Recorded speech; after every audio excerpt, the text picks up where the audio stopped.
Kidney stones ఉన్నాయని మీకు అనిపిస్తే ఫస్ట్ యూరాలజిస్ట్‌ని కన్సల్ట్ అవ్వాలి. యూరాలజిస్ట్ ఫస్ట్ మీకు కన్సల్ట్ అయిన తర్వాత కన్ఫర్మేషన్ మీకు కిడ్నీ స్టోన్ ఉందా? లేదా? అనేది డిసైడ్ చేసేది ఎట్లా? ఏ విధంగా? ఫస్ట్ ఏందంటే అల్ట్రాసౌండ్ అబ్డామెన్ అండ్ పెల్విస్ అనేది దీంతో డిఫైన్ చేయొచ్చు. తర్వాత యూరిన్ టెస్ట్. యూరిన్ టెస్ట్ ఎందుకంటే యూరిన్‌లో ఏమైనా ఇన్ఫెక్షన్ ఉందా? లేదా? అనేది.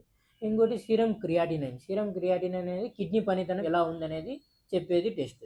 ఈ 3 బేసిక్ టెస్ట్ ఎప్పుడైనా కిడ్నీ స్టోన్స్ మనకు కనిపిస్తే.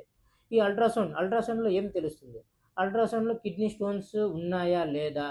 తర్వాత యూరిట్రిక్ స్టోన్ అంటే మూత్రనాళంలో ఏమైనా స్టోన్స్ ఉన్నాయా? లేదా? అనేది ఈ తర్వాత మూత్రసంచి యూరినరీ బ్లాడర్‌లో స్టోన్స్ ఉన్నాయా? లేదా? లేదు మూత్రసంచిలో ఏమైనా ఇన్ఫెక్షన్ ఉందా? లేదా కిడ్నీలో ఇన్ఫెక్షన్ ఉందా? ఇవి తెలిసేది అల్ట్రాసౌండ్‌లో తెలుస్తాయి. కొన్నిసార్లు ఏమైతుందంటే అల్ట్రాసౌండ్‌లో అనేది గ్యాస్ ఎక్కువ ఉండడం వల్ల యూరిట్రిక్ స్టోన్స్ అంటే మూత్రనాళంలో స్టోన్స్ కనుక్కోవడం కష్టమవుతుంది. సో, అలాంటి కండిషన్‌లో అంటే మనకు కిడ్నీ వాపు ఉంది. కానీ రాయి అనేది బయట పడట్లేదు. కానీ మీకు సింప్టమ్స్ కిడ్నీ స్టోన్స్ లాగానే ఉన్నాయి అనిపిస్తే అప్పుడు సీటీ స్కాన్ చేయించాలి. లేకుంటే అల్ట్రాసౌండ్, సీయూఈ, సీరమ్ క్రియాటిన్ అనేది బేసిక్ టెస్ట్ కిడ్నీ స్టోన్స్ కోసం.